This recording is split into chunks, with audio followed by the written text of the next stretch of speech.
Good day, students! Welcome back to another fun and adventure in the world of science. I'm teacher Jeanette, and I will be your science teacher. Our lesson for today is all about mole concepts.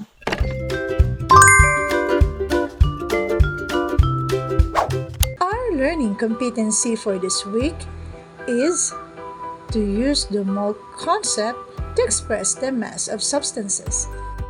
We also have the following objectives for today's topic. Define mole and calculate the number of moles of given compounds. Compute the number of particles given the mass or number of moles. Convert the number of moles, mass, and number of particles from one unknown to another. The counting units are frequently used to describe the number of items. Instead of counting each item separately, expressing this as a collective counting words is more practical. Atoms are quite tiny. It is impossible to calculate an object's mass by counting its atoms or molecules. We can easily represent the number of atoms using counting units. Let's try this activity. I'm going to give the counting units, then you must give the number of pieces. Ready? Let's go! Can you give the number of pieces?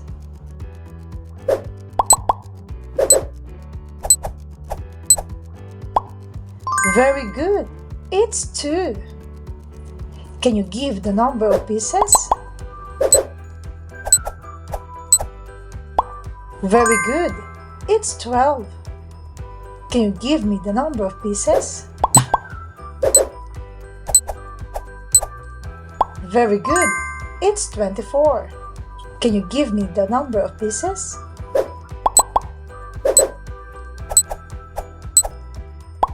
Very good! It's 500. Now, how about this? Can you give me the number of pieces? If your answer is 6.02 times 10 raised to 23 particles, you are correct. Mole is the base unit of the amount of substance, which is also equivalent to 6.02 times 10 raised to 23 particles. If we are going to write it, it's too long. Thanks to scientific notation, we can write a short form of this large number. Avogadro's number is 6.02 times 10 raised to 23 particles, which are also equivalent to 1 mole. And this is formulated by Lorenzo Romano Amedeo Carlo Avogadro, or also known as Amedeo Avogadro, an Italian physicist. He states that each mole consists of 6.02 times 10 raised to 23 particles, which may be atoms, molecules, or ions, or also known as Avogadro's number. This becomes the fundamental constant of physical science. We can also define it as the number of particles found in 1 mole of substance. It is the number of atoms in exactly 12 grams of carbon-12. Let's think of this. How many ping pong balls do you think are there inside this fish bowl? Can you guess it? Now, what if I'm going to give you an instrument? Which of the following could help you find the exact number of ping pong balls inside the fish bowl? Is it A. Tray, B. Weighing scale, or C. Candle? The correct answer is B. Weighing scale. Now, how can we use the mass to measure the number of particles, just like in the ping pong balls? Let's have this formula. The mass of an element times 1 mole divided by the molar mass is equal to the moles of an element. To get the mass of an element, we can use this formula. Moles of an element times molar mass divided by 1 mole is equal to the mass of an element. What if we are looking for the number of atoms or particles? We can use this formula to get the number of atoms. Moles of elements times 6.02 times 10 raised to 23 divided by 1 mole is equal to the number of atoms.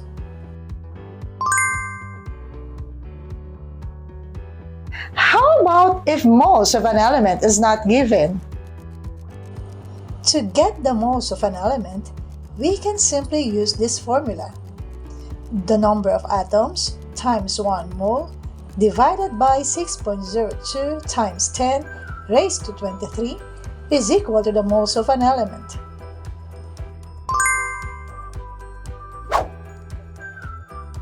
Let's have this sample problem. Remember, 1 mole is equal to 6.02 times 10 raised to 23. How many moles of potassium atoms are in 3.04 grams of pure potassium metal? Since we are looking for the moles of potassium, which of these formulas do you think are we going to use? Is it A, B, C, or D? Very good. It's A. We are going to use this formula. The mass of elements based on the problem is 3.04 grams times 1 mole divided by the molar mass of potassium. Let's get the molar mass of potassium, and we are going to use the periodic table of elements for this.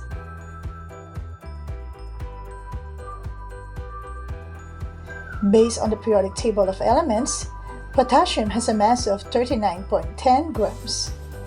Let's use it in our formula.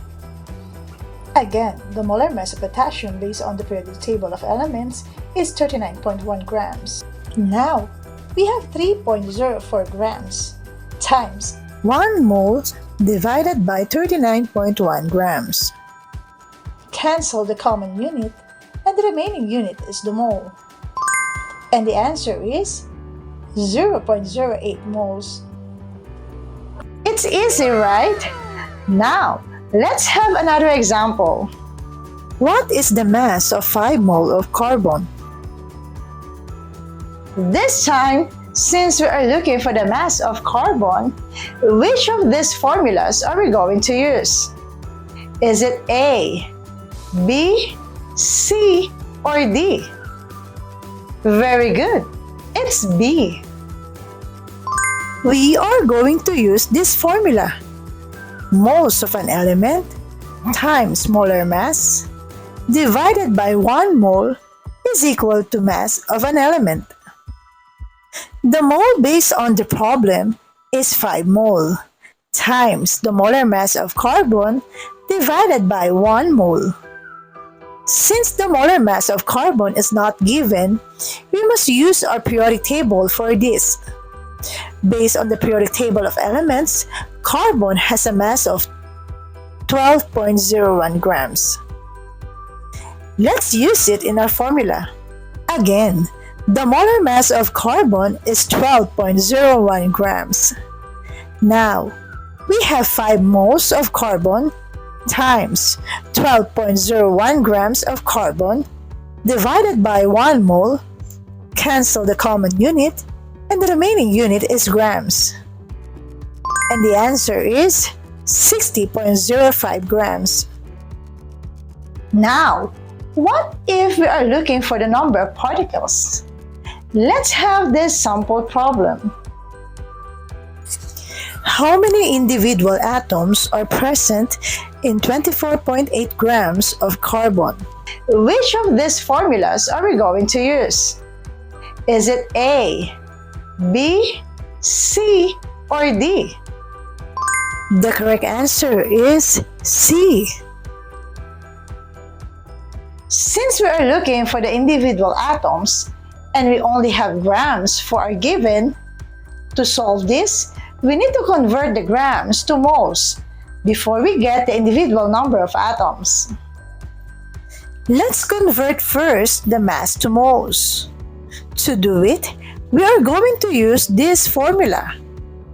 The mass of element times 1 mole divided by the molar mass is equal to the moles of an element. Let's substitute the given to our formula. The mass of carbon is 24.8 grams times 1 mole. This time, since the molar mass of carbon is not given, we are going to use the periodic table of elements. And based on the periodic table, the molar mass of carbon is 12.01 grams. Let's use it in our formula. Again, the molar mass of carbon is 12.01 grams. Now, we have 24.8 grams times 1 mole divided by 12.01 grams. Cancel the common unit, and the remaining unit is a mole. The answer is 2.06 mole. Now, we are going to use this to calculate the number of individual atoms. This time, we are going to use this formula. Moles of element times 6.02 times 10 raised to 23 atoms divided by 1 mole is equal to the number of atoms. Let's substitute. We have 2.06 mole times 6.02 is 12.40 divided by 1 mole is still 12.40. Don't forget to write times 10 raised to 23. Then move the decimal point to the left and add depending on how many times you move the decimal point to its exponent. In this problem, we are going to add 1 to its exponent. Cancel the common unit, and the remaining unit is atoms. The final answer is 1.24 times 10 raised to 24. Let's have another problem. What is the mass of 1.52 times 10 raised to 23 atoms of magnesium?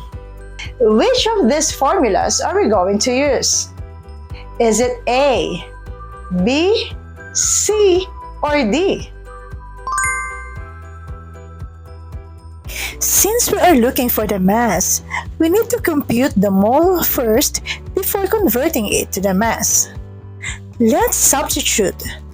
The number of atoms in the given is 1.52 times 10 raised to 23 times 1 mole divided by 6.02 times 10 raised to 23.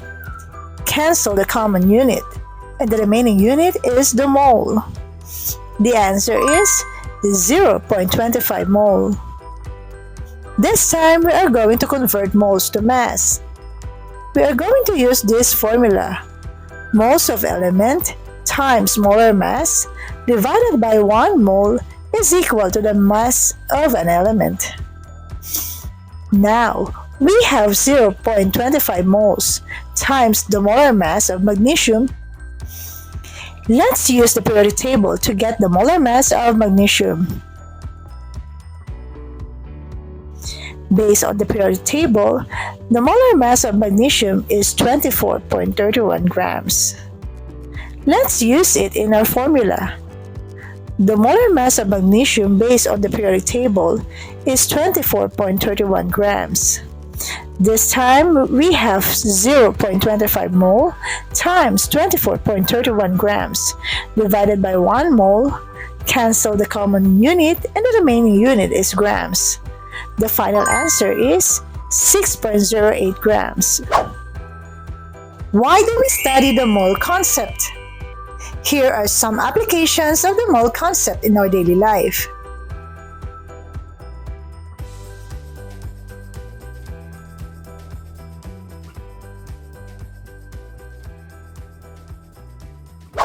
I hope you enjoy our class today.